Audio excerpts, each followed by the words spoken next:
The Secret of Success. In every chapter of this book, mention is made of the money-making secret that has made fortunes for the exceedingly wealthy men whom I have carefully analyzed over a long period of years. The secret was first brought to my attention by Andrew Carnegie. The canny, lovable old Scotsman carelessly tossed it into my mind when I was but a boy. Then he sat back in his chair with a merry twinkle in his eyes and watched carefully to see if I had brains enough to understand the full significance of what he'd said to me.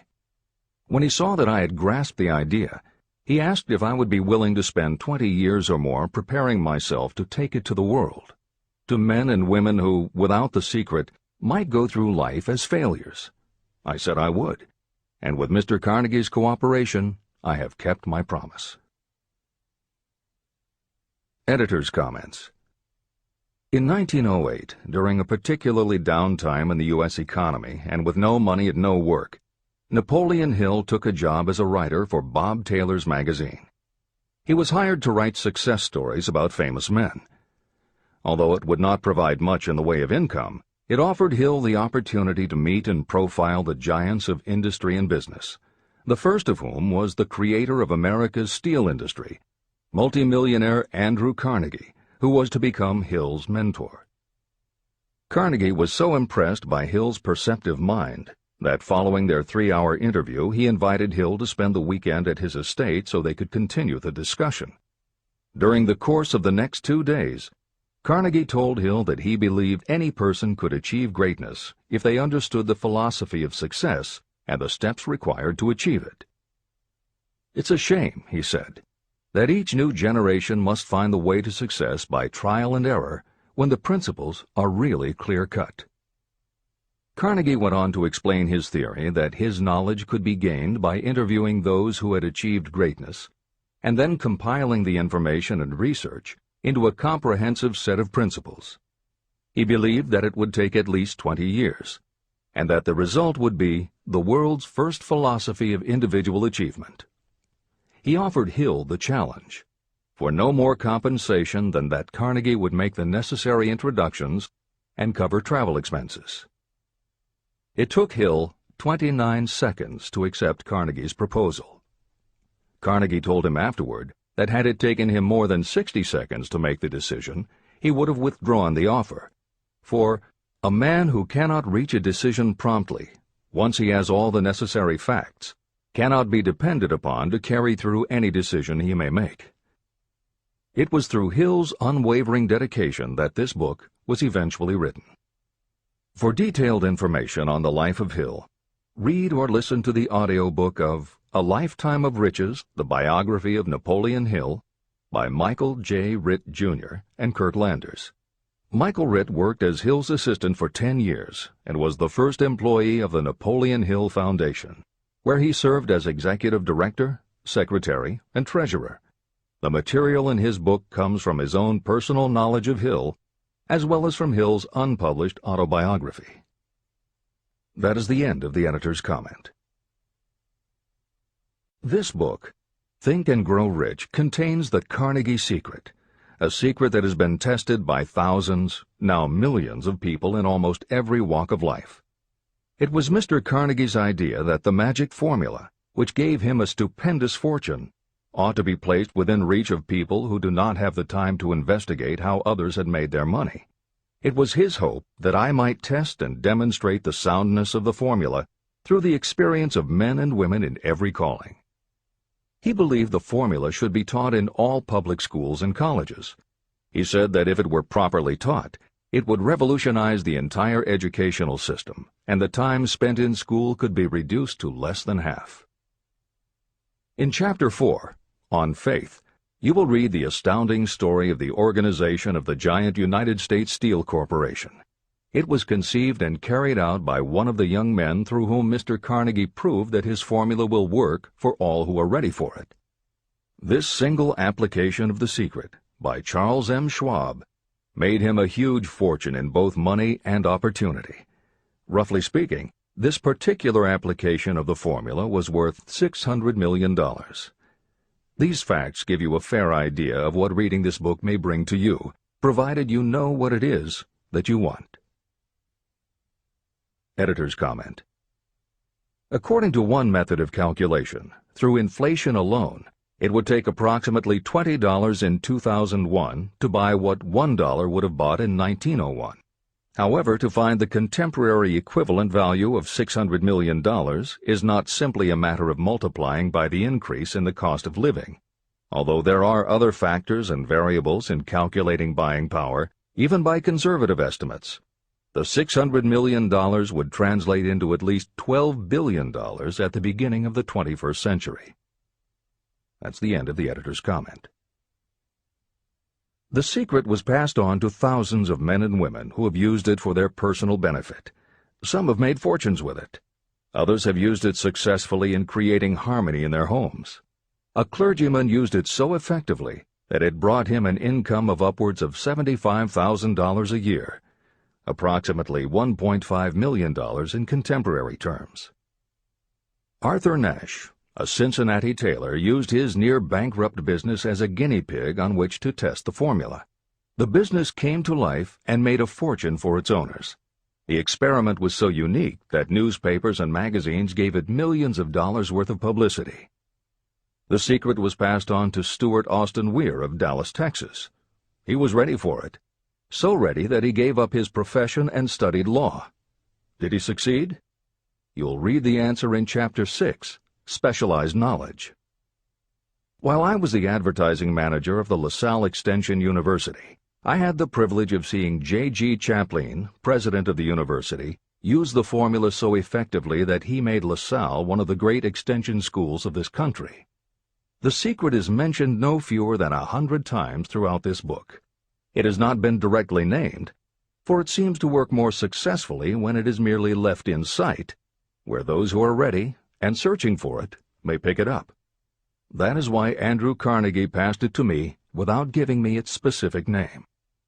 If you are ready to put it to use, you will recognize this secret at least once in every chapter, but you will not find an explanation of how you will know if you are ready. That would deprive you of much of the benefit you will receive when you make the discovery in your own way. If you have ever been discouraged, if you have had difficulties that took the very soul out of you, if you have tried and failed, if you were ever handicapped by illness or physical affliction, the story of my own son's discovery and use of the Carnegie formula may prove to be the oasis in the desert of lost hope for which you have been searching. This secret was extensively used by President Woodrow Wilson during the World War, and by President Roosevelt during the Second World War. It was passed on to every soldier in the training received before going to the front. President Wilson told me it was a powerful factor in raising the funds needed for the war. A peculiar thing about this secret is that those who acquire and use it find themselves literally swept on to success. However, as is often pointed out in this book, there is no such thing as something for nothing. The secret cannot be had without paying a price, although the price is far less than its value. Another peculiarity is that the secret cannot be given away, and it cannot be purchased for money. Unless you are intentionally searching for the secret, you cannot have it at any price. That is because the secret comes in two parts, and in order for you to get it, one of those parts must already be in your possession. The secret will work for anyone who is ready for it. Education has nothing to do with it. Long before I was born, the secret had found its way into the possession of Thomas A. Edison, and he used it so intelligently that he became the world's leading inventor, although he had only 3 months of schooling. The secret was passed on to Edwin C. Barnes, a business associate of Mr. Edison's. He used it so effectively that he accumulated a great fortune and retired from active business while still a young man. You will find his story at the beginning of the next chapter. It should convince you that riches are not beyond your reach, and that no matter where you are in life, you can still be what you wish to be. Money, fame, recognition, and happiness can be had by you if you are ready and determined to have these blessings. How do I know these things? You should have the answer before you finish this book. You may find it in the very first chapter or on the last page. While I was doing the research that I had undertaken at Andrew Carnegie's request, I analyzed hundreds of well-known men. Many of them attributed the accumulation of their vast fortunes to the Carnegie secret. Among these men were Henry Ford. Founder of the Ford Automobile Company, Ford started with no money and little education, yet became one of the most successful self-made businessmen in American history. William Wrigley, Jr., a traveling salesman who found that his customers liked the chewing gum he gave away as a premium better than the goods he sold, so he started his own company. John Wanamaker. Known as the Merchant Prince, he created the world's first department store and was hailed for his innovations in marketing, customer service, and employee benefits. James J. Hill. Known as the Empire Builder, he built the transcontinental Great Northern Railway, encouraged homesteading in the West, then established shipping routes linking America to Asia. George S. Parker. A school teacher who grew tired of fixing his students' pens, he created a new design, founded the Parker Pen Company, and turned a simple idea into a fortune. E. M. Statler. The son of a poor pastor, he started as a bellboy and worked his way up until he was able to start his own chain of Statler hotels, famous for their luxury and service with a smile. Henry L. Doherty. Started at age 12 as an office boy for Columbia Gas, he went on to acquire 53 utilities companies and patented 140 innovations for natural gas and oil production. Cyrus H.K. Curtis.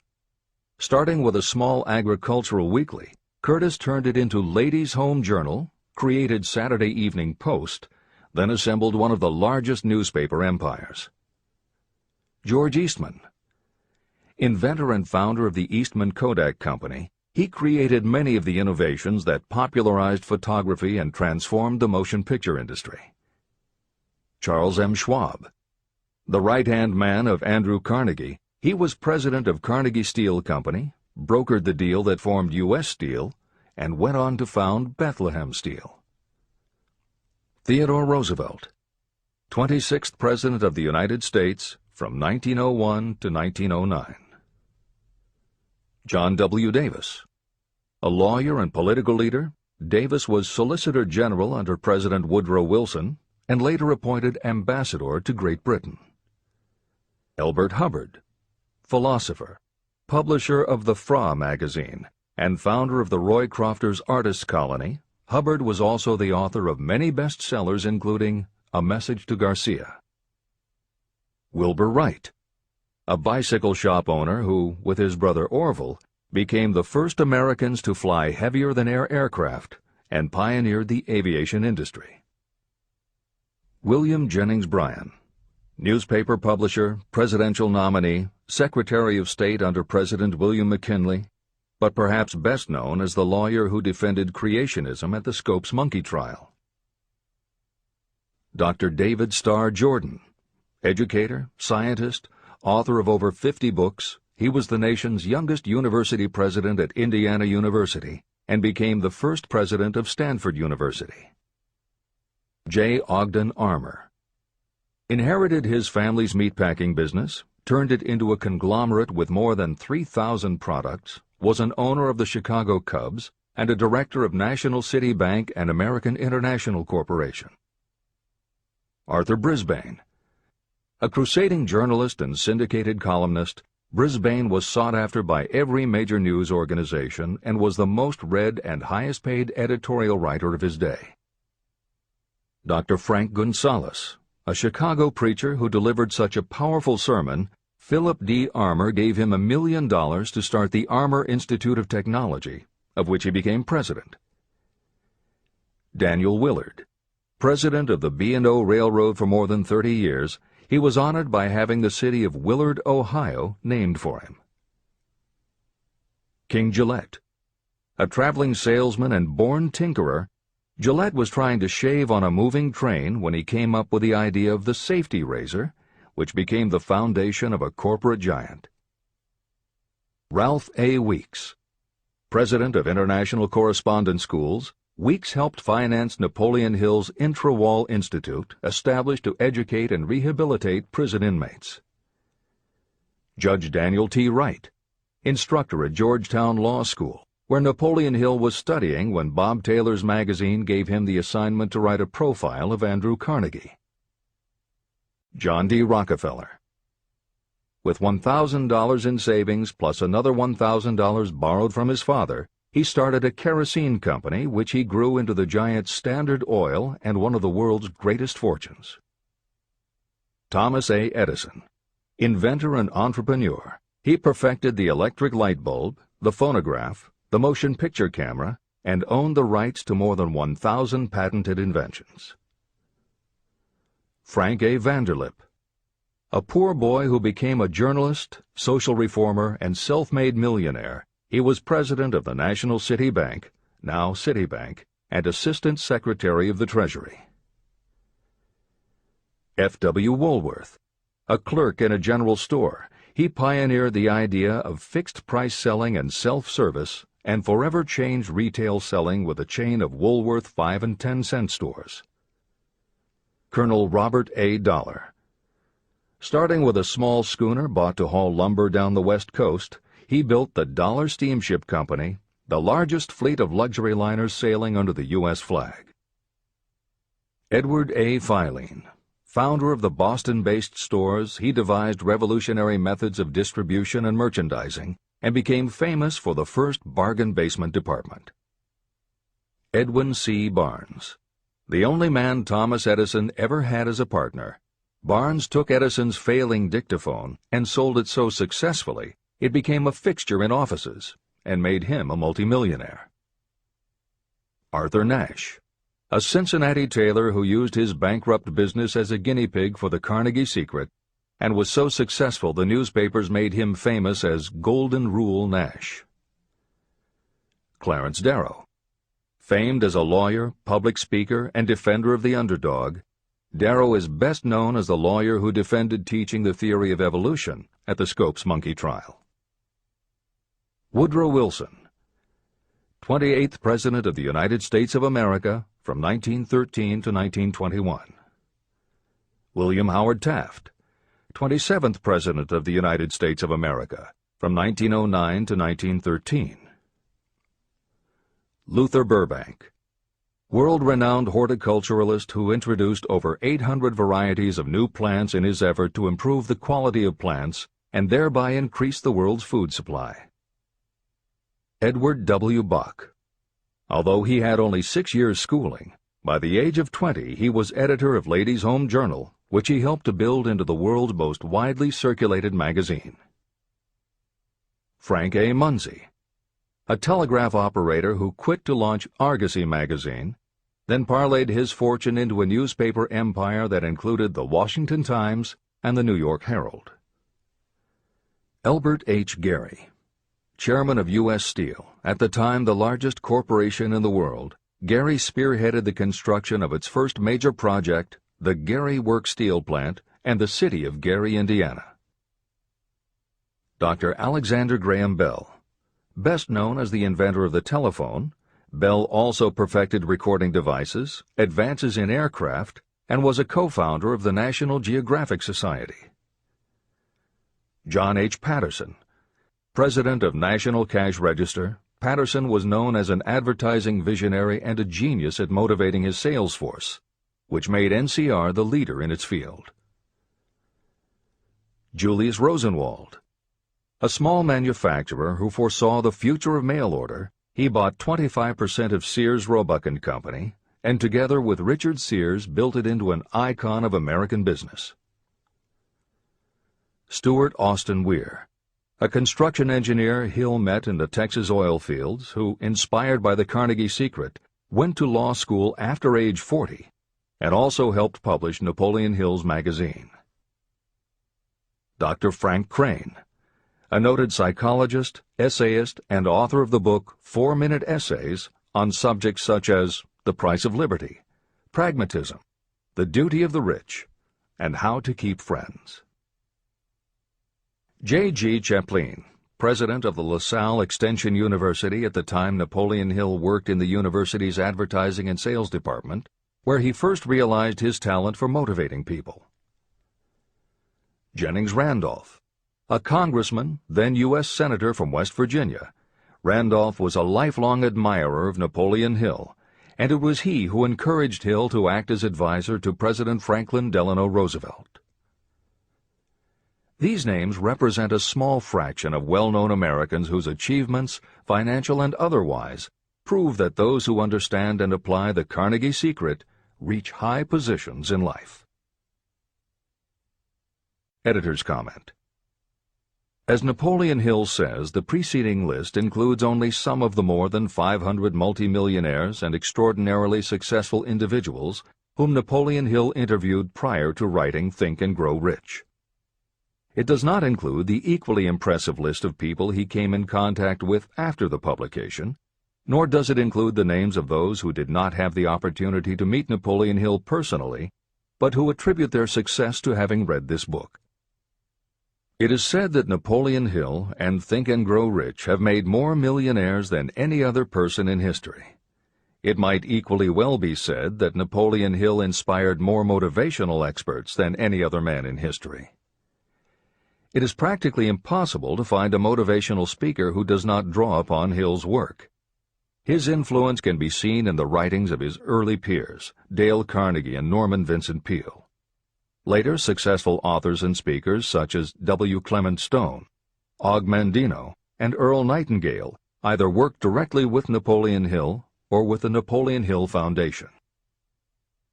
Echoes of Hill's principles can also be found in books by people as diverse as Wally Famous Amos, Mary Kay Ash, Ken Blanchard, Adelaide Bry, Chicken Soup for the Soul authors Jack Canfield and Mark Victor Hansen, Debbie Fields, Shakti Gawain, John Gray, Susan Jeffers, Bruce Jenner, Charlie Tremendous Jones, Tommy Lasorda, Art Linkletter, Joan London, Dr. Maxwell Maltz, James Redfield, Dr. Bernie Siegel, Jose Silva, Brian Tracy, Lillian Vernon, and Dennis Waitley.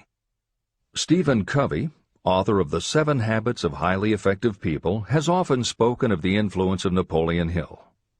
Anthony Robbins, arguably the most successful motivational author and speaker at the beginning of the 21st century, has acknowledged Napoleon Hill as a personal hero. That is the end of the editor's comment. I have never known anyone who was inspired to use the Carnegie Secret who did not achieve noteworthy success. On the other hand, I have never known anyone to distinguish themselves or to accumulate riches of any consequence without possession of the secret. From these two facts, I draw the conclusion that the secret is more important for self-determination than anything you receive through what is popularly known as education. Somewhere, as you read, the secret will jump from the page and stand boldly before you, if you are ready for it. When it appears, you will recognize it. Whether you receive the sign in the first chapter or the last, stop for a moment when it presents itself, and make a note of the time and place. You will want to remember, because it will mark the most important turning point of your life. Remember, too, as you go through the book, that it deals with facts and not with fiction.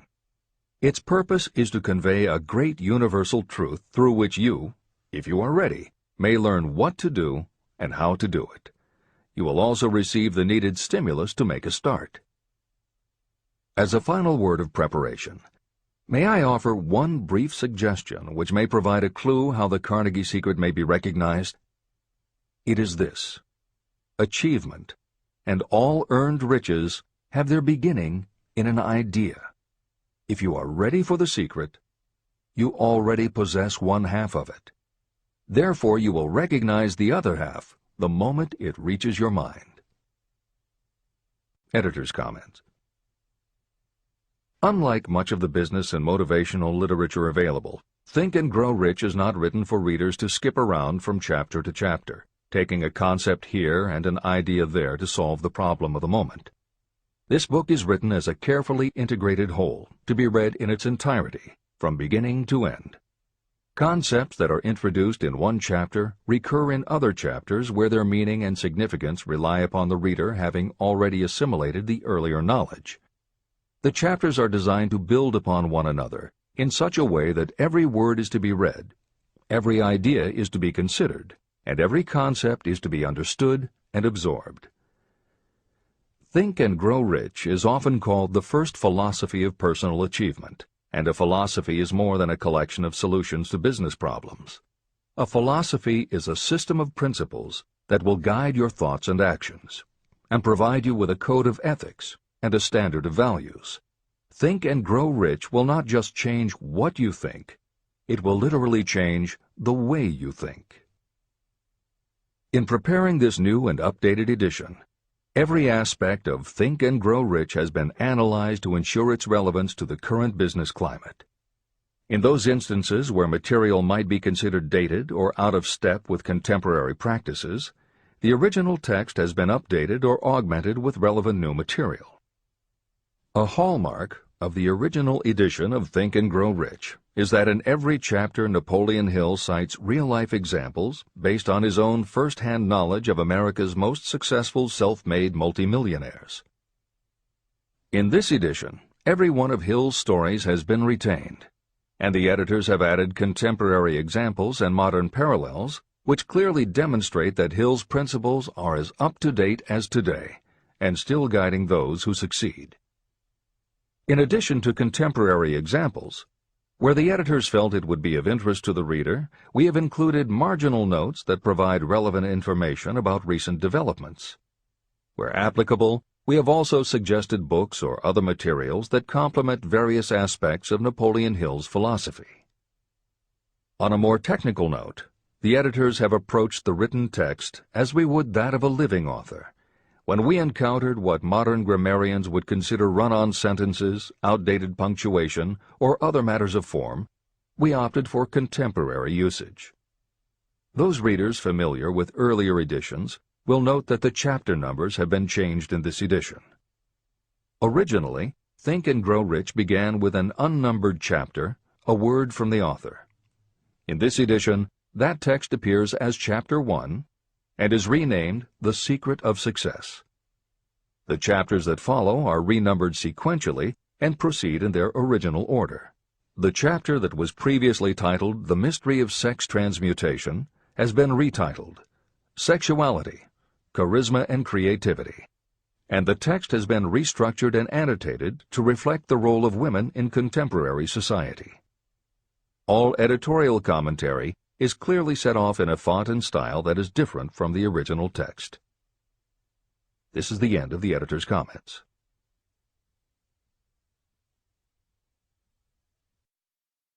Both poverty and riches are the offspring of thought. Chapter 2. Thoughts are Things. The man who thought his way into partnership with Thomas A. Edison. Truly, thoughts are things, and powerful things, when they are mixed with definiteness of purpose, persistence, and a burning desire for their translation into riches or other material objects. Some years ago, Edwin C. Barnes discovered how true it is that you really can think and grow rich. His discovery did not come about at one sitting. It came little by little, beginning with a burning desire to become a business associate of the great Thomas Edison. One of the chief characteristics of Barnes' desire was that it was definite. He wanted to work with Edison, not for him. Pay close attention to the story of how he turned his desire into reality, and you'll have a better understanding of the principles that lead to riches. When this desire, or this thought, first flashed into his mind, he was in no position to act upon it. Two problems stood in his way.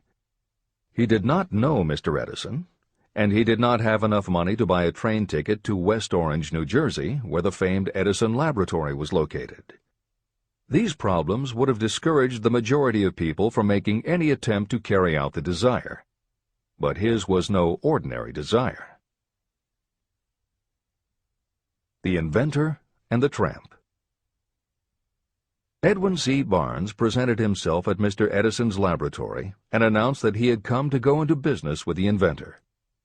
Years later, in speaking about that first meeting, Mr. Edison said about Barnes, "He stood there before me looking like an ordinary tramp, but there was something in the expression of his face which conveyed the impression that he was determined to get what he had come after. I had learned from years of experience with men that when a man really desires a thing so deeply that he is willing to stake his entire future on a single turn of the wheel in order to get it, he is sure to win. I gave him the opportunity he asked for, because I saw he had made up his mind to stand by until he succeeded. Subsequent events proved that no mistake was made. It could not have been the young man's appearance that got him his start in the Edison office. That was definitely against him. It was what he thought that counted. Barnes did not get his partnership with Edison on his first interview. What he did get was a chance to work in the Edison offices at a very nominal wage. Months went by. Nothing happened to bring nearer the goal that Barnes had set as his definite major purpose. But something important was happening in Barnes' mind. He was constantly intensifying his desire to become the business associate of Edison. Psychologists have correctly said, when one is truly ready for a thing, it puts in its appearance. Barnes was ready for a business association with Edison, and he was determined to remain ready until he got what he was seeking. He did not say to himself, "Ah, well, what's the use? I guess I'll change my mind and try for a salesman's job." But he did say, "I came here to go into business with Edison, and I'll accomplish my goal if it takes the remainder of my life." He meant it. What a different story people would tell if only they would adopt a definite purpose and stand by that purpose until it had time to become an all-consuming obsession. Maybe young Barnes did not know it at the time, but his bulldog determination and his persistence in focusing on a single desire was destined to mow down all opposition and bring him the opportunity he was seeking. When the opportunity came, it appeared in a different form and from a different direction than Barnes had expected. That is one of the tricks of opportunity. It has a sly habit of slipping in by the back door, and often it comes disguised in the form of misfortune or temporary defeat. Perhaps this is why so many people fail to recognize opportunity. Mr. Edison had just perfected a new device, known at that time as the Edison dictating machine. His salesmen were not enthusiastic about the machine. They did not believe it could be sold without great effort.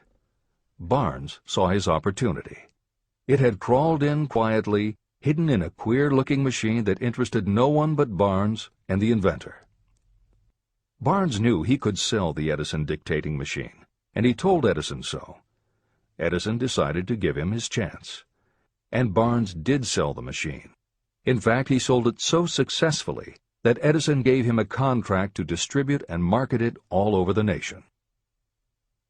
Out of that business association, Barnes made himself rich in money, but he did something infinitely greater. He proved that you really can think and grow rich. How much actual cash that original desire of Barnes was worth to him, I have no way of knowing. Perhaps it brought him $2 or $3 million.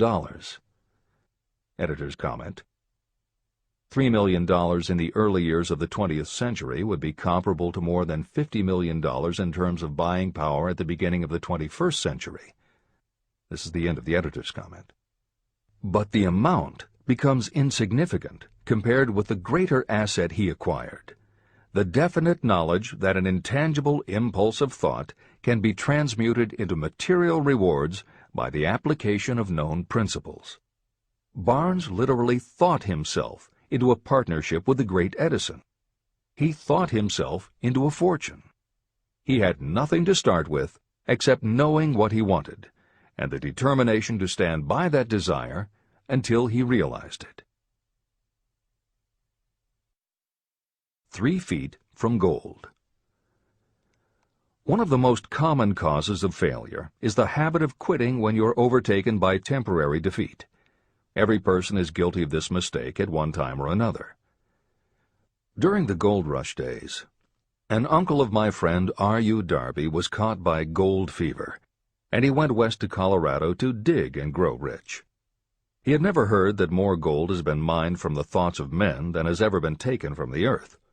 He staked a claim and went to work with pick and shovel. After weeks of labor, he was rewarded by the discovery of the shining ore.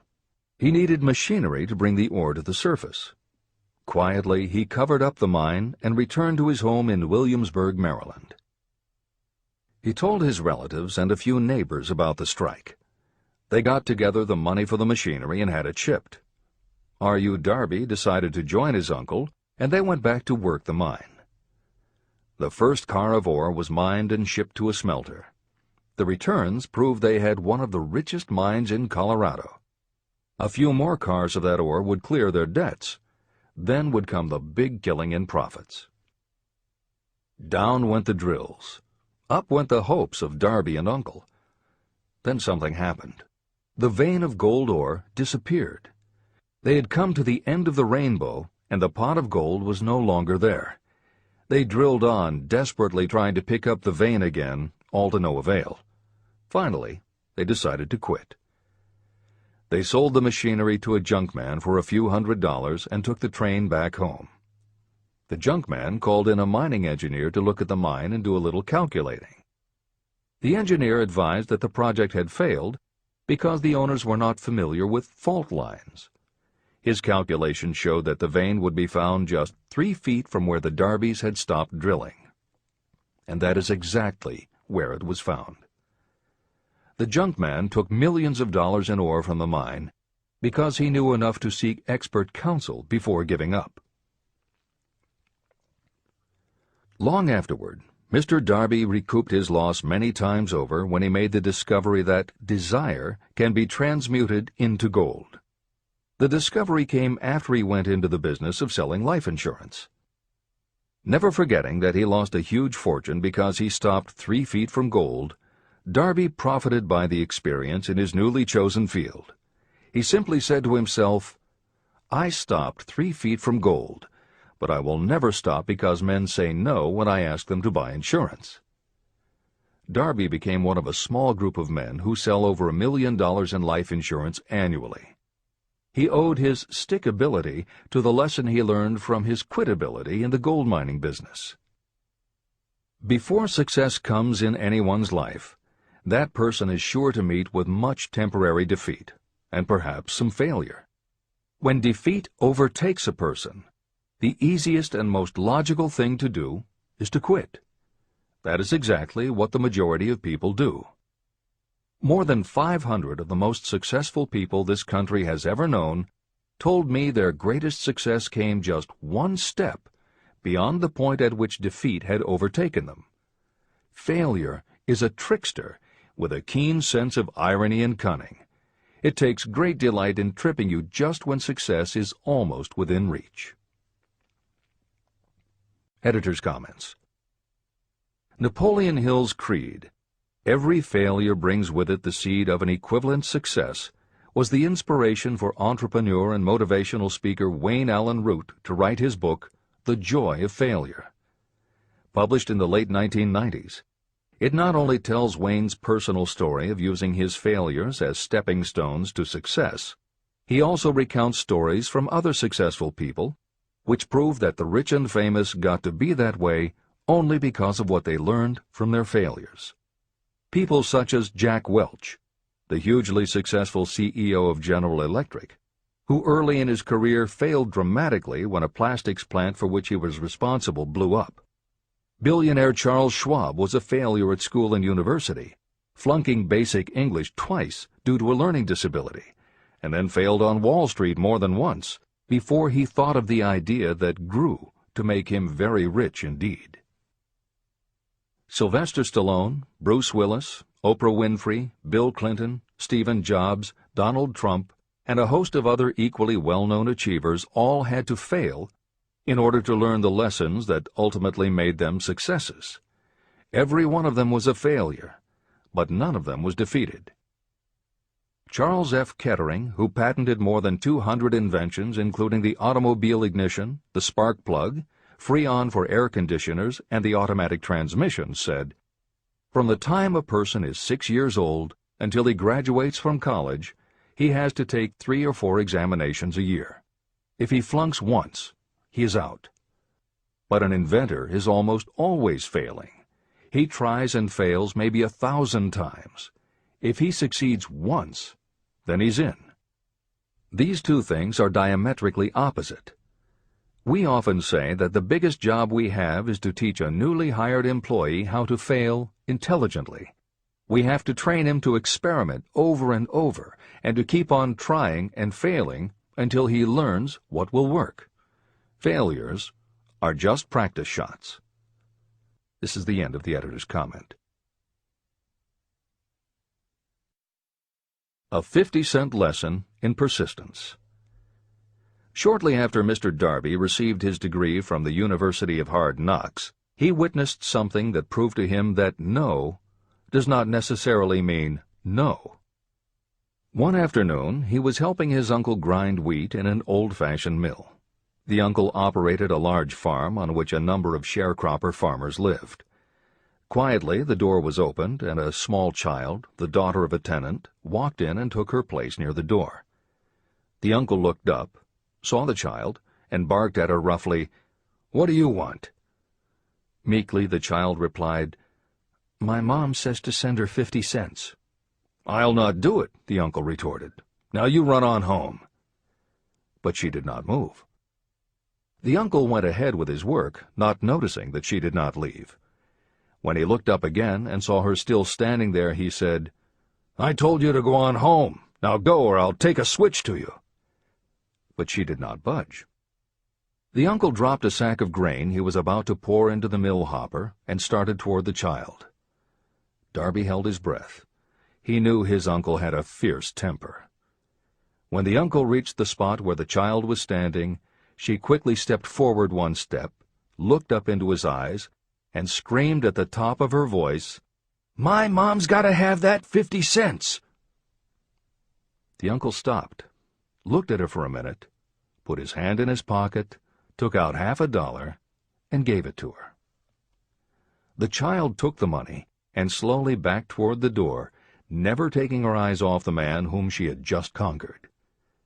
After she had gone, the uncle sat down on a box and looked out the window into space for more than 10 minutes. He was pondering, with awe, over the whipping he had just taken. Mr. Darby, too, was doing some thinking. This was the first time in all his experience that he had seen a child deliberately master an adult. How did she do it? What happened to his uncle that caused him to lose his fierceness and become as docile as a lamb? What strange power did this child use that made her master of the situation? These questions flashed into Darby's mind, but he did not find the answer until years later, when he told me the story. Strangely, the story of this unusual experience was told to me in the old mill on the very spot where the uncle took his whipping. As we stood there in that musty old mill, Mr. Darby repeated the story and finished by asking, "What can you make of it? What strange power did that child use that so completely whipped my uncle?" The answer to his question will be found in the principles described in this book. The answer is full and complete. It contains enough details and instructions for you to understand and apply the same force that the little child accidentally stumbled upon. Keep your mind alert, and you will learn exactly what strange power came to the rescue of the child. You may catch a glimpse of the power in this chapter, or it may flash into your mind in some later chapter. If you stay alert to the possibility, somewhere you will find the idea that will quicken your receptive powers and place at your command this same irresistible power. It may come in the form of a single idea, or it may come as a complete plan or a purpose. It may even cause you to go back over your past experiences of failure or defeat, and in doing so, it may bring to the surface some lesson by which you can regain all that you lost through defeat. After I had explained to Mr. Darby the power unwittingly used by the little child, he mentally retraced his 30 years as a life insurance salesman. As he did so, it became clear to him that his success was due, in no small degree, to the lesson he had learned from the child. Mr. Darby pointed out, "Every time a prospect tried to bow me out without buying, I saw that child standing there in the old mill, her big eyes glaring in defiance, and I said to myself, I've got to make this sale. The better portion of all sales I've made were made after people had said no." He also recalled his mistake in having stopped only 3 feet from gold. But, he said, that experience was a blessing in disguise. It taught me to keep on keeping on, no matter how hard the going may be. A lesson I needed to learn before I could succeed in anything. Mr. Darby's experiences were commonplace and simple enough, yet they held the answer to his destiny in life. In fact, to him the experiences were as important as life itself, and he was able to profit from these 2 important experiences because he analyzed them and found the lesson they taught.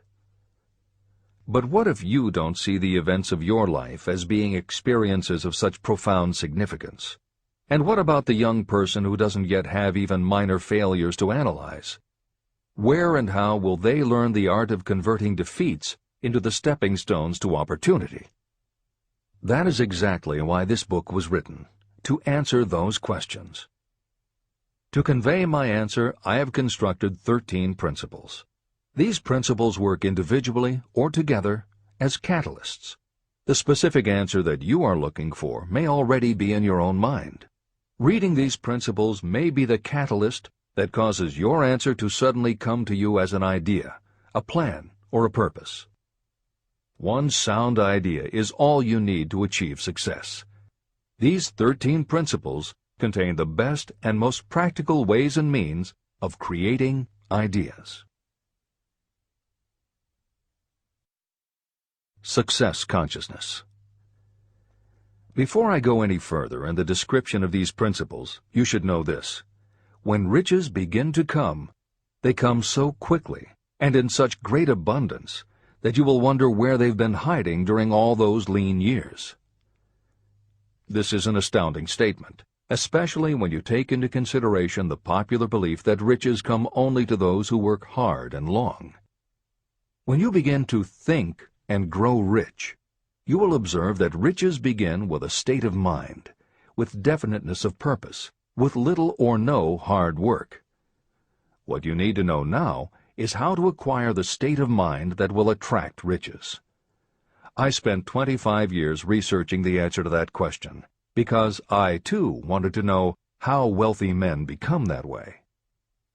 What you will learn is that as soon as you master the principles of this philosophy and begin to apply those principles, your financial status will begin to improve. Everything you touch will begin to transmute itself into an asset for your benefit. Impossible? Not at all. One of the main weaknesses the average person suffers is too much familiarity with the word impossible. We know all the rules that will not work. We know all the things that cannot be done.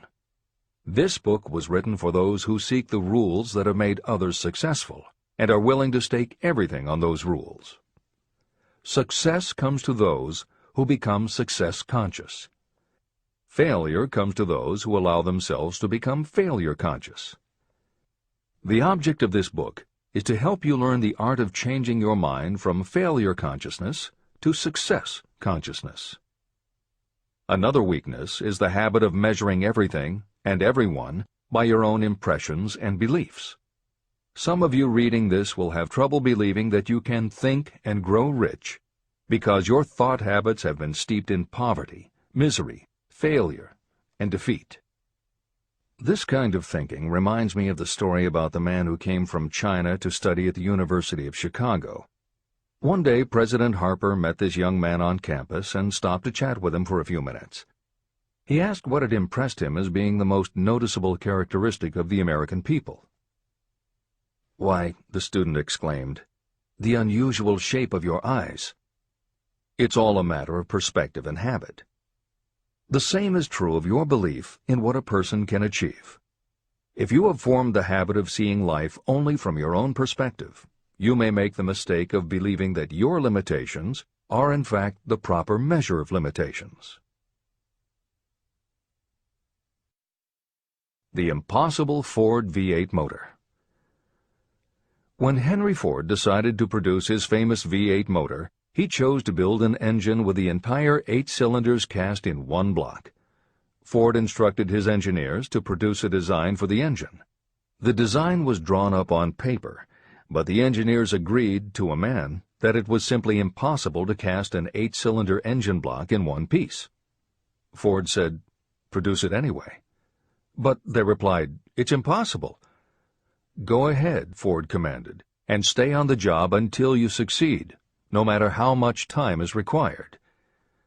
So the engineers went ahead. 6 months went by. Nothing happened. Another 6 months passed, and still nothing. The engineers tried every conceivable plan to carry out the orders, but the thing seemed out of the question. Impossible. At the end of the year, Ford again checked with his engineers, and again they told him they had found no way to carry out his orders. "Go right ahead," said Ford. "I want it, and I'll have it." They went ahead. And then, as if by a stroke of magic, the secret was discovered. The Ford determination had won once more. Henry Ford was a success because he understood and applied the principles of success. One of these principles is desire, knowing clearly what you want. Remember this Ford story as you continue reading this book. Pick out the lines in which the secrets of his stupendous achievement have been described. If you do this, if you can put your finger on those particular principles that made Henry Ford rich, you may equal his achievements in almost any calling for which you are suited. Editor's comments. To those readers who may interpret Ford's actions as nothing more than obstinacy, the editors would point out that he was employing a technique that has become a common part of strategic planning in many industries, including aerospace, computers, medicine, and the military. When launching large, complicated, long-term projects, the planners often know that at certain points along the way they will need components that simply do not yet exist. The fact that at the beginning there is no way to get from A to B does not deter them.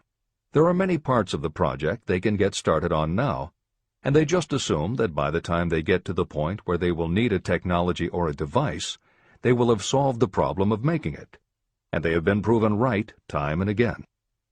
Stated simply, the technique is to clearly know what you want to accomplish, have faith in your ability to do it, and persist until you have accomplished your goal. This is the end of the editor's comments. Why you are the master of your fate. When the famed English poet William Henley wrote the prophetic lines, "I am the master of my fate, I am the captain of my soul," he should have informed us that the reason we are the masters of our fate, the captains of our souls, is that we have the power to control our thoughts. He should have told us that it is because in some way our brains become magnetized with the dominating thoughts that we hold in our minds.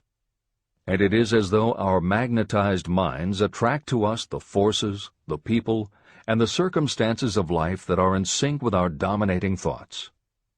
He should have told us that before we can accumulate riches in great abundance, we must magnetize our minds with intense desire for riches. That we must become money-conscious until the desire for money drives us to create definite plans for acquiring it. But, being a poet, Henley contented himself by stating a great truth in poetic form, leaving those who followed him to interpret the philosophical meaning of his lines.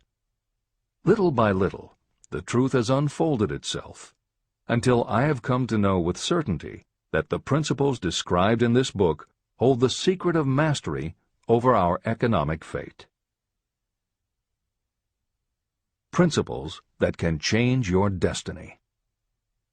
We are now ready to examine the first of these principles, and as we do, I ask you to maintain a spirit of open-mindedness. Remember as you read that these principles are not my invention, nor are they the invention of any one person. These principles have worked for literally millions of people. You, too, can put them to work for you and your own enduring benefit. You will find it easy, not hard to do. Some years ago, I delivered the commencement address at Salem College in Salem, West Virginia. I emphasized with so much intensity the need to have a burning desire that one of the members of the graduating class became completely convinced and made it a cornerstone of his own philosophy. That young man became a congressman and an important factor in President Franklin D. Roosevelt's administration. He wrote me a letter in which he so clearly stated his opinion of the principle of desire outlined in the next chapter that I have chosen to publish his letter as an introduction to that chapter. It gives you an idea of the rewards to come. My dear Napoleon, my service as a member of Congress having given me an insight into the problems of men and women, I am writing to offer a suggestion which may become helpful to thousands of worthy people. In 1922, you delivered the commencement address at Salem College when I was a member of the graduating class. In that address, you planted in my mind an idea which has been responsible for the opportunity I now have to serve the people of my state, and will be responsible, in a very large measure, for whatever success I may have in the future. I recall, as though it were yesterday, the marvelous description you gave of the method by which Henry Ford, with but little schooling, without a dollar, with no influential friends, rose to great heights. I made up my mind then, even before you had finished your speech, that I would make a place for myself, no matter how many difficulties I had to surmount. Thousands of young people will finish their schooling this year and within the next few years. Every one of them will be seeking just such a message of practical encouragement as the one I received from you. They will want to know where to turn, what to do to get started in life. You can tell them, because you have helped to solve the problems of so many, many people. There are thousands of people in America today who would like to know how they can convert ideas into money. People who must start from scratch, without finances, and recoup their losses. If anyone can help them, you can. If you publish the book, I would like to own the first copy that comes from the press, personally autographed by you. With best wishes, believe me, cordially yours, Jennings Randolph. Since that time in 1922, I watched Jennings Randolph rise to become one of the nation's leading airline executives, a great inspirational speaker, and a United States Senator from West Virginia. 35 years after I made that speech, it was my pleasure to return to Salem College in 1957 and deliver the baccalaureate sermon. At that time, I received an honorary Doctor of Literature degree from Salem College. Editor's comments. As you begin the next chapter, the editors would like to reinforce the earlier statement that what you are reading is not just a collection of theories out of which you can cherry-pick what you like. The 13 principles of success were proven by the real-life experiences of the long list of famous successful people cited earlier by Napoleon Hill. His techniques are also practiced and endorsed by the contemporary experts and authors whom the editors mentioned, following Hill's list.